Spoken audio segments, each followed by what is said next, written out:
నమస్కారం, ఘంటారావుకు స్వాగతం. ముందుగా ప్రధానాంశాలు. ఆపరేషన్ సింధూర్ కొనసాగుతుందన్న ప్రధాని మోదీ. ఉగ్రదాడులు ఆగే వరకు చర్యలుంటాయని పాక్కు హెచ్చరిక.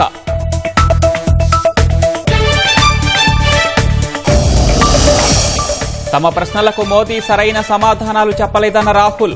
ట్రంప్ వ్యాఖ్యలు పాక్కి చైనా సాయంపై మాట్లాడలేదని విమర్శలు. హైదరాబాద్ను కాలుష్యరహితంగా మార్చడమే లక్ష్యమన్న సీఎం. 25 ఏళ్లకు ప్రణాళికలు రూపొందించాలని అధికారులకు ఆదేశం.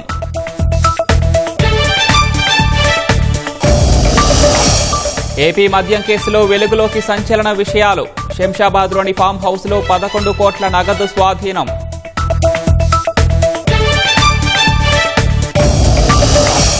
రష్యాలో తీవ్ర భూకంపం. రిక్టర్ స్కేలుపై 8గా తీవ్రత. హవాయి ద్వీపానికి అమెరికా సునామీ హెచ్చరికలు.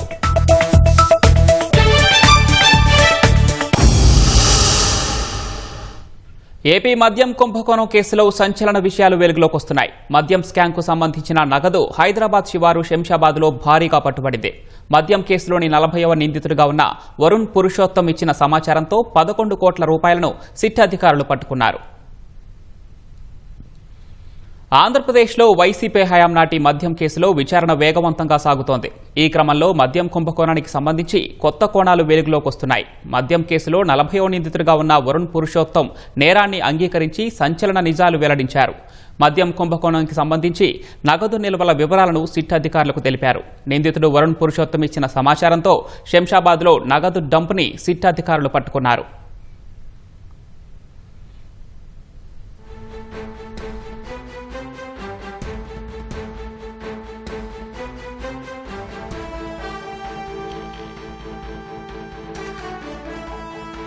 మద్యం కుంభకోణానికి సంబంధించిన నగదును సిట్ అధికారులు రంగారెడ్డి జిల్లా శంషాబాద్ మండలం కాచారంలో పెద్ద ఎత్తున పట్టుకున్నారు. సులోచన ఫార్మ్స్ గెస్ట్ హౌస్లో 12 అట్టపెట్టెల్లో దాచిన 11 కోట్ల రూపాయలను స్వాధీనం చేసుకున్నారు.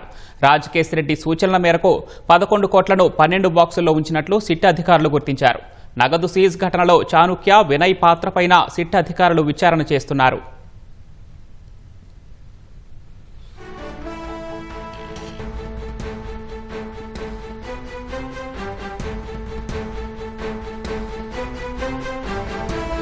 మద్యం కుంభకోణంలో దాదాపు 3,500 కోట్లకు పైగా అక్రమాలు జరిగినట్టు సిట్ ప్రాథమికంగా గుర్తించింది. వైసీపీ ప్రభుత్వంలో ముఖ్య నేతల పాత్రపై కూడా సిట్కు కీలక సమాచారం లభ్యమైనట్లు తెలుస్తోంది.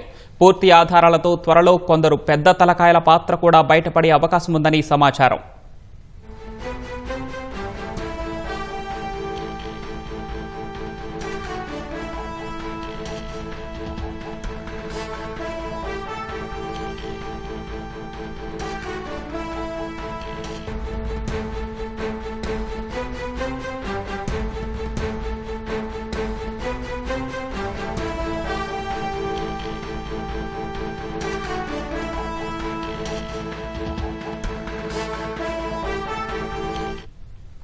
ఏపీలో వైసీపీ హయాం నాటి మద్యం కుంభకోణంలో సంచలన విషయాలు బయటకొచ్చాయి. హైదరాబాద్ శంషాబాద్లో అక్రమ మద్యం నగదు భారీగా పట్టుబడింది. 11 కోట్ల రూపాయలను సిట్ అధికారులు సీజ్ చేశారు.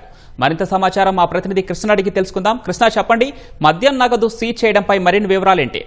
వెలుగులోకి వస్తున్నాయి. వైసీపీ ప్రభుత్వ హయాంలో జరిగిన ఈ కుంభకోణంలో దాదాపు 3,500 కోట్ల రూపాయల పైగా కుంభకోణం జరిగినట్లు అటు సిట్ అధికారులు చెప్తున్నారు. అయితే ఇటు నిందితుల నివాసాలు అలాగే కార్యాలయాల్లో సోదాలు చేస్తూ ఒక్కొక్కరిని కూడా అరెస్ట్ చేసి విచారణ అనేది ముందుకు తీసుకెళ్తూ వస్తున్నారు. అయితే తాజాగా చూస్తే ఇవాళ 11 కోట్ల రూపాయల నగదు అనేది పెద్ద మొత్తంలో పట్టుబడింది. ఇది రంగారెడ్డి జిల్లా శంషాబాద్ మండలం కాచారంలోని సులోచన ఫామ్ హౌస్ లో ఈ మేర పెద్ద భారీగా నిల్వ ఉంచిన నగదు డంపును పెద్ద మొత్తంలో సిట్ అధికారులు సీజ్ చేశారు. మొత్తం 12 బాక్సుల్లో వీటిని భద్రపరిచి ఈ 11 కోట్ల రూపాయలను ఏదైతే భద్రపరిచారో దాన్ని మెరుపు దాడి చేసి ఈ మేర ఈ 11 కోట్ల రూపాయలను సీజ్ చేసినట్లుగా తెలుస్తుంది. మొత్తంగా చూస్తే ఈ లిక్కర్ స్కామ్ లో A40గా ఉన్న నిందితుడు వరుణ్ పురుషోత్తం ఇచ్చిన సమాచారం మేరకు ఈ రైళ్లు జరిగినట్లుగా తెలుస్తుంది. అతను వాంగ్మూలం ఆధారంగా తనిఖీలు చేపట్టిన అధికారులు ఈ మేర భారీ మొత్తంలో ఈ నగదు సీజ్ చేసినట్లుగా తెలుస్తుంది. ఈ నగదు సీజ్ ఘటనలో చాణక్య అలాగే వినయ్ పాత్రల మీద కూడా సిట్ విచారణ జరిపింది. ఏదైతే 2024 జూన్ లో రాజకేష్ శెట్టి అలాగే చాణక్య ఆదేశాల మేరకు వినయ్ సాయంతో మొత్తం ఈ 11 కోట్ల రూపాయల ఉన్న 12 అట్టబెట్టిన నగదును ఆఫీస్ ఫైల్ పేరుతో తీసుకొచ్చి ఇక్కడ దాచినట్లుగా సిట్ గుర్తించారు. ఏదైతే ఈ మేర వరుణ్ పురుషోత్తం నేరాన్ని అంగీకరించి అసలు విషయాలు బయటపెట్టడంతో సిట్ అధికారులు మెరుగుదాడులు ఈ మేర నిర్వహించినట్లుగా తెలుస్తుంది. మొత్తంగా చూస్తే కనుక ఈ మద్యం కుంభకోణంలో దాదాపు 3,500 కోట్ల రూపాయలకు పైగా అక్రమాలు జరిగినట్లు ప్రాథమికంగా ఇప్పటికే సిట్ గుర్తించింది. మొత్తం ముఖ్య నేతల పార్టీ పైన కూడా కీలక సమాచారాన్ని బయటకు తీస్తుంది. ఇప్పటికే ఈ స్కామ్ కు సంబంధించి దాదాపు 12 మంది వరకు కూడా అరెస్ట్ అయ్యారు. మొత్తం 40 మందికి పైగా నిందితులను కూడా ఛార్జ్ షీట్ లో దాఖలు చేశారు. మొత్తం అంటే కూటమి ప్రభుత్వం వచ్చిన కొత్తలో గత ప్రభుత్వ హయాంలో జరిగిన మద్యం కుంభకోణం వల్ల దాదాపు 19,000 కోట్ల రూపాయల వరకు కూడా రాష్ట్ర ప్రభుత్వ ఖజానాకు నష్టం వాటిల్లిందని చెప్పి ఒక శ్వేతపత్రాన్ని కూడా విడుదల చేస్తుంది. ఆ కోణంలో మొత్తం ఉన్న దీనిపై సీరియస్ గా తీసుకుని ఒక్కొక్కరిని బయటికి తీసుకొచ్చే విధంగా కూడా కూటమి ప్రభుత్వం ముందుకెళ్తుంది. ఇందుకు అనుగుణంగానే సిట్ విచారణ దర్యాప్తు కూడా ముమ్మరం చేస్తుంది. అయితే ఇప్పుడు వరకు కేవలం సూత్రధారులు మాత్రమే ఒక్కొక్కరిగా అరెస్ట్ అవుతున్నారని, త్వరలోనే పాత్రధారులను కూడా వెలుగులోకి తీసుకొచ్చి వారిపైన కూడా చట్టపరంగా చర్యలు ఉంటాయని చెప్పి ప్రభుత్వ వర్గాలు చెప్తున్నాయి. ధన్యవాదాలు కృష్ణ.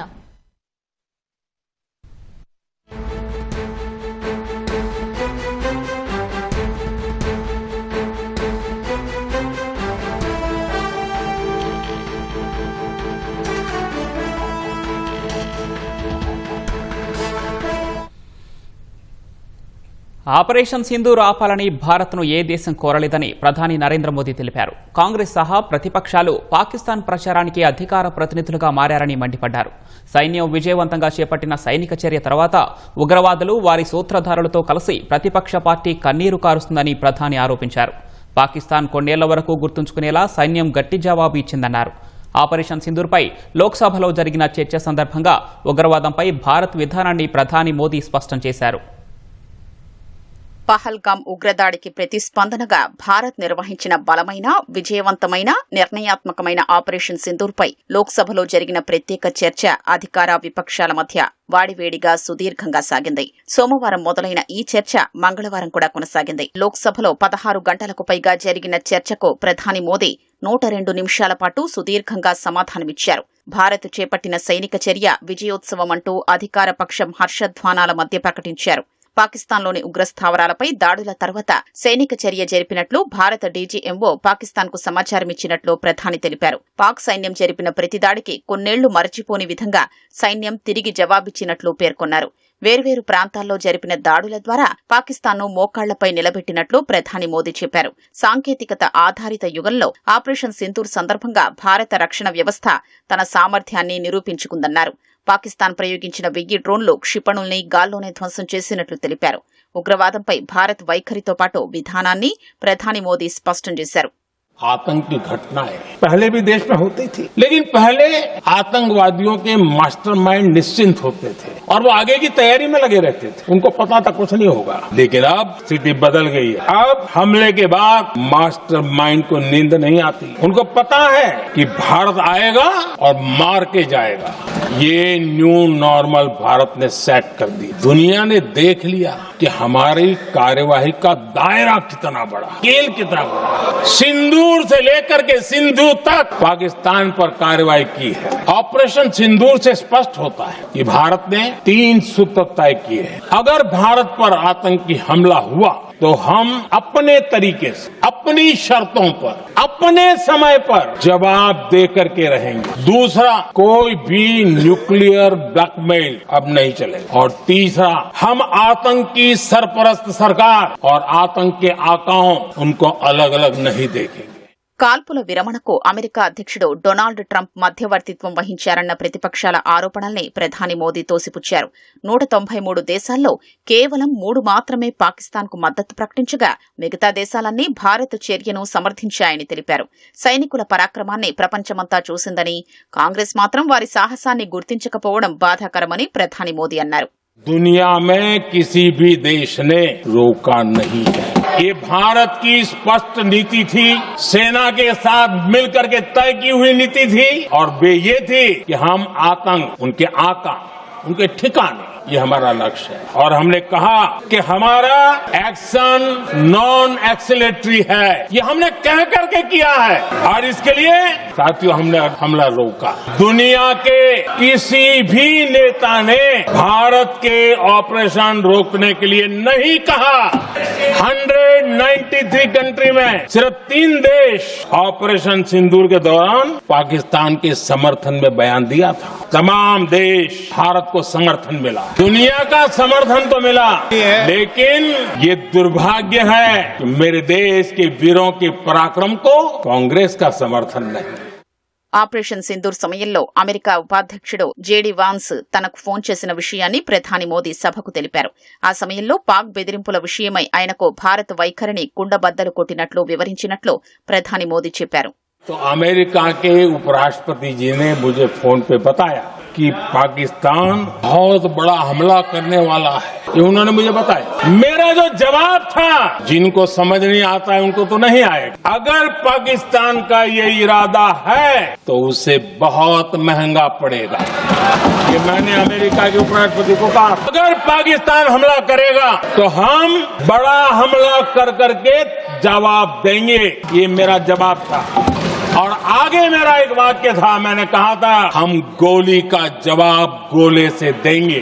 और 9 रात में और 10 सुबह हमने पाकिस्तान को सैन्य शक्ति को तहस नहस कर दिया था। और आज पाकिस्तान भी भली भांति जान गया है कि भारत का हर जवाब पहले से ज्यादा तगड़ा होता है। उसे ये भी पता है कि अगर भविष्य में नौबत आई तो भारत आगे कुछ भी कर सकता है। और इसलिए मैं फिर से लोकतंत्र के इस मंदिर में दोहराना चाहता हूं, ऑपरेशन सिंदूर जारी है। सामने दुस्साहस की अगर कल्पना की तो उसे करारा जवाब दिया जाएगा। పీఓకేను ఎందుకు తిరిగి స్వాధీనం చేసుకోలేదని కాంగ్రెస్ అడిగే ముందు దాన్ని ఎవరు వదిలేశారో చెప్పారని ప్రధాని మోదీ డిమాండ్ చేశారు. నెహ్రూ నుంచి మొదలుకొని కాంగ్రెస్ ప్రభుత్వాలు చేసిన తప్పుల వల్ల దేశం ఇప్పటికీ ఆ బాధల్ని అనుభవిస్తోందన్నారు. భారత్ ఆత్మనిర్భర్గా ఎదుగుతుంటే కాంగ్రెస్ మాత్రం సమస్యల కోసం పాకిస్తాన్పై ఆధారపడుతోందని ప్రధాని మోదీ ఎద్దేవా చేశారు. ప్రధాని మోదీ తన ప్రసంగంలో తమ ప్రశ్నలకు సూటిగా సమాధానం చెప్పలేదని ప్రతిపక్షాలు ఆక్షేపించాయి. తన వల్లే భారత్ పాకిస్తాన్ల మధ్య కాల్పుల విరమణ అమల్లోకి వచ్చిందని అమెరికా అధ్యక్షుడు ట్రంప్ 29 సార్లు చెప్పారని రాహుల్ అన్నారు. ఆ విషయమై ప్రధాని మోదీ స్పష్టంగా సమాధానం ఇవ్వలేదని లోక్సభలో చర్చ ముగిసిన తర్వాత రాహుల్ అన్నారు. उन्होंने क्लियरली नहीं कहा कि ट्रंप झूठ बोल रहे हैं। शायद 29 बार ट्रंप ने बोला है, उसका जवाब नहीं दिया। और सबसे इंटरेस्टिंग बात थी कि पूरे भाषण में चाइना शब्द प्रधानमंत्री ने नहीं बोला। पूरा देश जानता है कि पाकिस्तान की मदद, टेक्निकल मदद, एयरफोर्स की मदद चाइना ने की, मगर प्रधानमंत्री के मुंह से, डिफेंस मिनिस्टर के मुंह से హైదరాబాద్ను కాలుష్య రహిత నగరంగా మార్చడమే లక్ష్యంగా రానున్న 25 ఏళ్ల అవసరాలను దృష్టిలో పెట్టుకుని ప్రణాళికలు రూపొందించాలని సీఎం రేవంత్ రెడ్డి ఆదేశించారు. నగరంలో అండర్ గ్రౌండ్ డ్రైనేజీ, కేబుల్ వ్యవస్థపై దృష్టి పెట్టాలన్నారు. ఓఆర్ఆర్ వరకు వారసత్వ కట్టడాలను పరిరక్షించి పర్యాటక ప్రాంతాలుగా తీర్చిదిద్దాలని సూచించారు. పాతబస్తీ మెట్రో పనులను వేగవంతం చేయాలని చెప్పారు. హైదరాబాద్కు ఐకానిక్గా మూసీని అభివృద్ధి చేయాలన్నారు. హిమాయత్ సాగర్ నుంచి గాంధీ సరోవర్ వరకు మూసీ రివర్ ఫ్రంట్ పనులు వేగవంతం చేయాలని సీఎం రేవంత్ రెడ్డి ఆదేశించారు.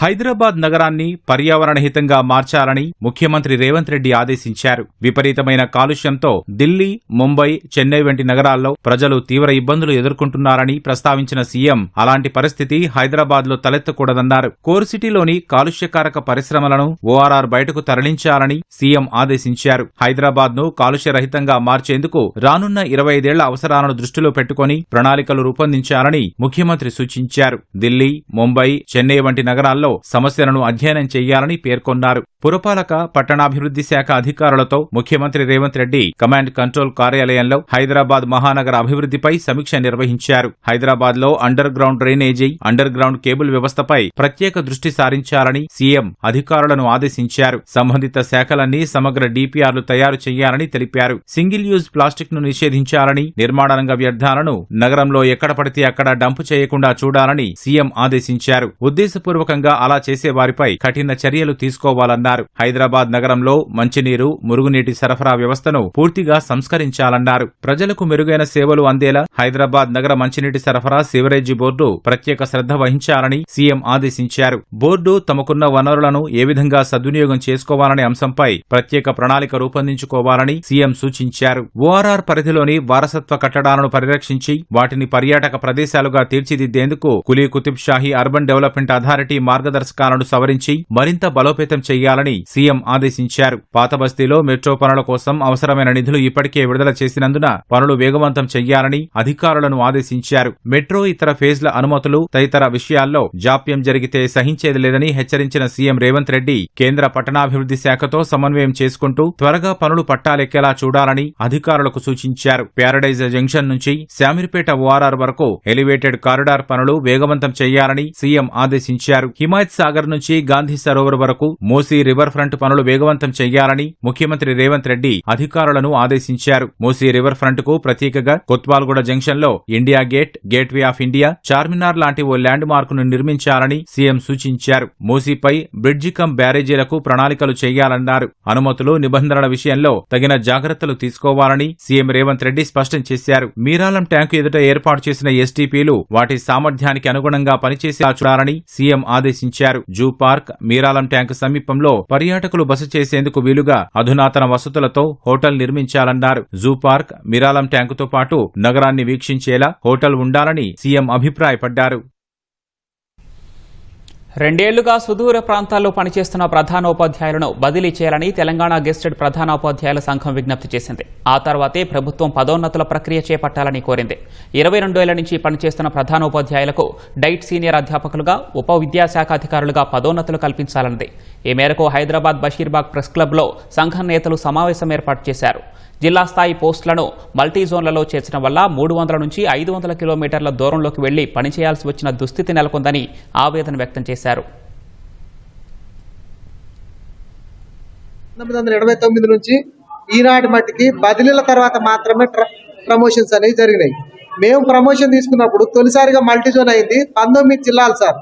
19 జిల్లాల వ్యాప్తంగా మేము వెళ్తున్నప్పుడు కూడా మాకేం చెప్పారంటే మళ్ళీ మిమ్మల్ని ట్రాన్స్ఫర్ చేసి ఆ తర్వాతనే మళ్ళీ ప్రమోషన్స్ ఇస్తామన్నారు. ఇప్పుడు ఏం చేస్తున్నారంటే మాకన్నా జూనియర్స్ ఏజ్ లో చిన్నోళ్ళని తీసుకొచ్చి ఆ లోకల్ స్కూళ్లలో కూర్చోబెడితే ఇక మాకు లాక్ వేసినట్టు, అంటే ఒక తాళం వేసినట్టు మమ్మల్ని గదిలో బంధించి ఇంకా బయటకు రానియనట్టు. సుమారుగా నాకు 450 కిలోమీటర్ల దూరంలో పనిచేస్తున్నారు. కాబట్టి మీ మీడియంస్ అయితే ఒక్కొక్కళ్ళు 500-600 కిలోమీటర్ల దూరంలో పనిచేస్తున్న వాళ్ళు ఉన్నారు.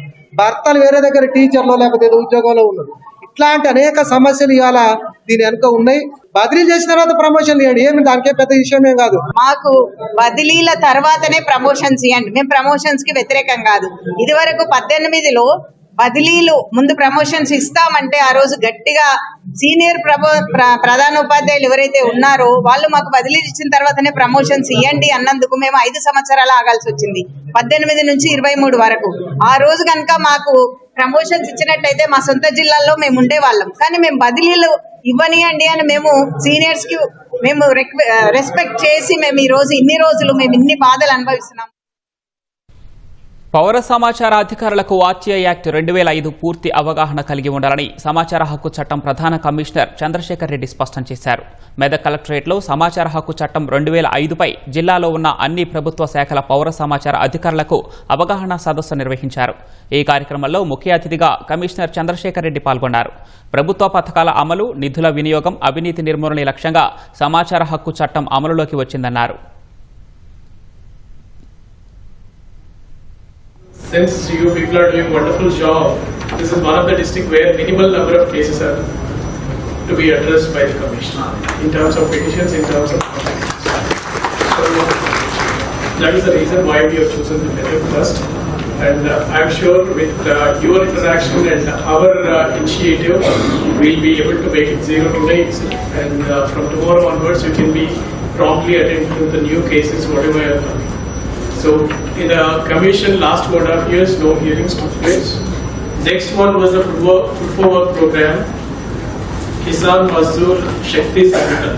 So whatever is happening under the Food for Work program before the origin of the MG and RGS, there was lot of accountability missing, lot of transparency is missing in the program. So again Rajasthan has led the movement and led by Aruna Roy. So finally it has taken a shape in the form of Right to Information Act, and before the Government of India passed the act, there were 5-6 states which have already passed the acts. Jagtial జిల్లా మెట్పల్లి ఇందిరానగర్ ప్రభుత్వ ప్రాథమిక పాఠశాలలో సరిపడా తరగతి గదులు లేకపోవడంతో విద్యార్థులు తీవ్ర ఇబ్బందులు ఎదుర్కొంటున్నారు. 150 మంది విద్యార్థులు ఉన్న పాఠశాలలో 2 తరగతి గదులే ఉండటంతో వారికి చదువు చెప్పడానికి ఉపాధ్యాయులు నానా తంటాలు పడుతున్నారు. పిల్లలు కూర్చోవటానికి ఇటీవల బెంచీలు రావడంతో సమస్య మరింత పెరిగిందని టీచర్లు అంటున్నారు. తమ పిల్లలకు సరిపడా తరగతి గదులు లేవని విద్యార్థుల తల్లిదండ్రులు ఆవేదన వ్యక్తం చేస్తున్నారు. అందరినీ ఒకే గదిలో కూర్చోబెట్టి విద్యను బోధిస్తుండటంతో పాఠాలు అర్థం కావడం లేదని విద్యార్థులు వాపోతున్నారు. ప్రభుత్వం ఉన్నతాధికారులు స్పందించి తరగతి గదులు పెంచాలని కోరుతున్నారు. మాకు గదులు లేకపోవడం వలన చాలా ఇబ్బంది అవుతుంది. 1వ తరగతి నుంచి 5వ తరగతి వరకు అందరం ఒకటే క్లాస్ లో కూర్చునే వారికి సార్లు చెప్పే పాఠాలు మాకు అర్థం అవటం లేదు. దయచేసి మాకు గదులు కట్టిపించండి. వర్షం పడితే మాకు చాలా ఇబ్బంది కలుగుతుంది. మాకు క్లాస్ రూమ్స్ వల్ల వినపడట్లేదు. దయచేసి మీరు మా క్లాస్ రూమ్స్ ఇప్పించగలరు. మాకు క్లాస్ రూమ్స్ లేకపోవడం వలన వర్షం కారణంగా చాలా ఇబ్బంది అవుతుంది. కాబట్టి మాకు క్లాస్ రూమ్స్ కట్టించగలరు. క్లాస్ రూమ్స్ లేకపోవడం వల్ల మేము చెట్ల కింద కూర్చుంటున్నాము. మాకు వర్షం పడితే ఇబ్బంది అవుతుంది. నిలబడడానికి ప్లేస్ లేదు. ఈ పాఠశాలలో తరగతి గదుల కొరత తీవ్రంగా వేధిస్తున్నది. వర్షాలు పడడంతో పక్కనే తరగతి గదులు నిర్వహించడంతో బోధనకు చాలా ఆటంకం కలుగుతుంది. ఎలాగైనా మా పాఠశాలకు తరగతి గదులను శాంక్షన్ చేయాల్సిందిగా కోరుతున్నాము. 156 మంది పిల్లలకి 2 తరగతి గదుల్లో బోధన చేయడం అంటే తీవ్ర సమస్యగా మాకు మారింది. ఈ సంవత్సరం మాకు డ్యూలో డెస్కులు 92 డెస్కులు వచ్చాయి. ఆ 92 డెస్కులకు పాఠశాలలో 2 గదుల్లో పెట్టడానికి కూడా వసతి లేకపోవడం ద్వారా వరండాలో కొని పెట్టాం. ఇక ఎంఈఓ గారి ఆదేశాల ప్రకారం మాలా సంఘ భవనంలో కూడా 40 డెస్కులు పెట్టడం జరిగింది. అంటే ఈ డెస్కులు వచ్చినప్పటి నుంచి మా బాధ ఇంకా ఎక్కువైపోయింది. మాకు వర్షం లేకపోతే చెట్ల కిందను అక్కడక్కడ బోధన చేస్తాం. వర్షం పడ్డ రోజు ఇటు భోజనానికి ఇబ్బంది అవుతుంది, ప్లస్ బోధన కూడా ఇబ్బంది అవుతుంది. ఆ 2 గదుల్లోనే మాకు స్టాఫ్ రూమ్ కూడా మేము కేటాయించుకున్నాం. మాకు మన ఊరు మన బస్తీలో 3 గదులు మంజూరైనాయి. కానీ నిధుల కొరత వలన ఆ కాంట్రాక్ట్ దాన్ని పూర్తి చేయలేకపోయాడు. చాలా ఈ పాఠశాలకు దూర ప్రాంతాల నుంచి కూడా మాకు ఆటోల ద్వారా విద్యార్థులు వస్తారు. ఈ గదుల కొరత వల్ల కొంచెం మాకు అడ్మిషన్లు కొంచెం తగ్గిపోయాయి. ఇంకా ఈ వసతులన్నీ కల్పిస్తే ప్రభుత్వము ఇంకా మా ఈ 150 కాదు కదా 200 కూడా మాకు దాటించేంత స్తోమత మా ఉపాధ్యాయుల్లో మాలో ఉంది. ఆ సెంటర్ ఉదయం 7 గంటలకే తెరుచుకుంటుంది. రిజిస్ట్రేషన్ కోసం ఆధార్ కార్డు తప్పనిసరి. రోజుకు 100 మందికి టోకెన్లు, 3 షిఫ్టుల్లో ఉద్యోగులు. శాంపిల్ను సేకరించి విమానాల్లో అహ్మదాబాద్కు తరలిస్తారు. ఇదేదో రక్త నమూనా సేకరించే కేంద్రం అనుకుంటే పొరబడినట్లే. ఇదంతా సికింద్రాబాద్లో గుట్టు చప్పుడు కాకుండా నిర్వహిస్తున్న ఇండియన్ స్పెర్మ్ టెక్ బాగోత్. అక్కడ జరుగుతున్న వ్యవహారాలపై పోలీసులు క్లూస్ టీమ్ ఆధారాలు సేకరించాయి. ఎలాంటి అనుమతులు లేకుండా వీర్యాన్ని అక్రమంగా అహ్మదాబాద్ తరలిస్తున్న ఇండియన్ స్పెర్మ్ టెక్ కేంద్రాన్ని పోలీసులు సీజ్ చేశారు. ఇప్పటికే కేసు నమోదు చేసిన గోపాలపురం పోలీసులు దర్యాప్తు చేస్తున్నారు. అక్రమంగా వీర్య కణాలు, అండాలు సేకరిస్తున్న ఈ కేంద్రంపై ఈ నెల 25న టాస్క్ ఫోర్స్ చేసిన దాడులతో చీకటి దందా వెలుగులోకొచ్చింది. రెవెన్యూ, వైద్యాధికారులు, క్లూస్ టీంతో పోలీసులు మరోసారి సోదాలు నిర్వహించారు. వీర్యదాతల దరఖాస్తులు, రికార్డులు, వీర్యం, అండాలు నిల్వ చేసిన బాక్సులు, కొన్ని నమూనాల్ని స్వాధీనం చేసుకున్నారు. ఎటువంటి అర్హత, అనుభవం లేకుండానే టెక్నీషియన్లుగా పనిచేస్తున్నట్లు గుర్తించారు. మేనేజర్ పంకజ్ సోని, సంపత్, విశాఖపట్నం కంచరపాలానికి చెందిన కె శ్రీను, ఇండోకు చెందిన జితేందర్ కుమావత్, దళారులు ఎల్ శివ, మణికంఠల్ని పోలీసులు అరెస్టు చేసి రిమాండ్కు తరలించారు.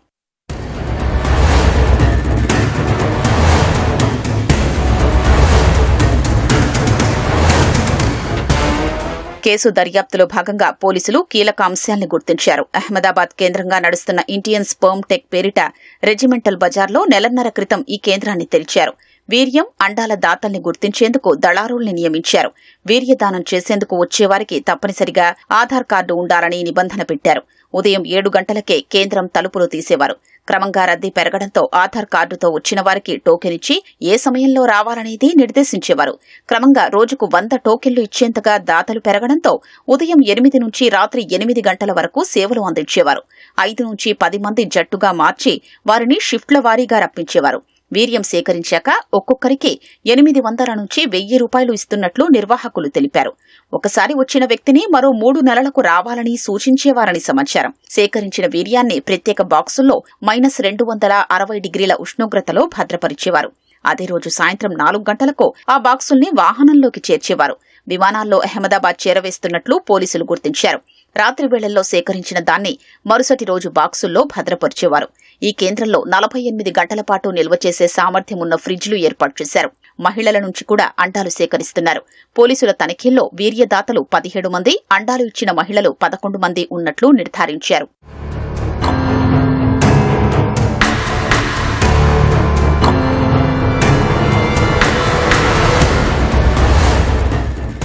అక్రమంగా సేకరించిన వీర్యం అండాలను హైదరాబాద్తో పాటు దేశవ్యాప్తంగా పలు ప్రైవేటు క్లినిక్లు, ఫెర్టిలిటీ కేంద్రాలకు చేరవేస్తున్నట్లు పోలీసులు భావిస్తున్నారు. స్వాధీనం చేసుకున్న రికార్డుల్లో సరోగసి దరఖాస్తులు, సరోగసి యాక్ట్ పుస్తకం ఉండడం పలు అనుమానాలకు తావిస్తోంది. ఫెర్టిలిటీ కేంద్ర నిర్వాహకులతో సంబంధాలు ఉన్నట్లు అంచనాకొచ్చారు. నిందితుల్ని కస్టడీకి తీసుకుని మరింత సమాచారం రాబట్టాలని పోలీసులు భావిస్తున్నారు. కేంద్ర ప్రభుత్వ పథకం పేరిట 140 కోట్ల మేర కుచ్చుటోపీ పెట్టిన ముద్రా సొసైటీ చైర్మన్ రామదాసప్ప నాయుడును సిఐడి పోలీసులు అరెస్ట్ చేశారు. ఉద్యోగాలు, అధిక వడ్డీల పేరిట 2000 మందిని ముంచినట్లు దర్యాప్తులో తేలింది. Mudra agriculture skill development multi state cooperative society chairman రామదాసప్పతో పాటు అతని కుమారుడు సాయి కిరణ్ను రిమాండ్కు తరలించారు. 4 ఏళ్ల క్రితం సహచరులతో కలిసి సొసైటీని ఏర్పాటు చేసిన రామదాసప్ప కేంద్ర ప్రభుత్వ పథకం ముద్రా యోజనకు పోలి ఉండేలా సొసైటీని ఏర్పాటు చేశాడు. తెలుగు రాష్ట్రాల్లో 330 బ్రాంచులు తెరిచి 140 కోట్లు వసూలు చేశాడు. ఉద్యోగులకు జీతాలు ఇవ్వకపోవడం, పెట్టుబడి పెట్టిన వారికి చెల్లింపులు చేయకపోవడంతో బాధితులు హైదరాబాద్ సహా పలు పోలీస్ స్టేషన్లలో ఫిర్యాదులు చేశారు. అనేక చోట్ల కేసులు నమోదవడం, బాధితుల సంఖ్య ఎక్కువ ఉండటంతో కేసును సిఐడికి బదిలీ చేయగా దర్యాప్తు చేసిన పోలీసులు అమరావతిలో తిప్పనపల్లి రామదాసప్ప, అతని కుమారుడు సాయి కిరణ్ను అరెస్టు చేసి రిమాండ్కు తరలించారు. పిల్లనిచ్చిన అత్తను అల్లుడు అతి కిరాతకంగా హత్య చేసిన ఘటన సిద్దిపేట జిల్లాలో జరిగింది. మద్దూరు మండలం ధర్మారంకి చెందిన మహేష్ తన భార్యను కాపురానికి పంపకుండా అత్త అడ్డం పడుతుందని రగిలిపోయాడు. అత్తగారు ఊరు బంజరకు వెళ్లి అత్తతో మాట్లాడుతున్నట్లు నటిస్తూనే కత్తితో బలంగా నరకగా తీవ్ర రక్తస్రావంతో అక్కడికక్కడే చనిపోయింది. నిందితుడు మహేష్, అతని సోదరుడు హరీష్ను అదుపులోకి తీసుకున్న పోలీసులు హత్యకు ఉపయోగించిన కత్తిని స్వాధీనం చేసుకున్నారు.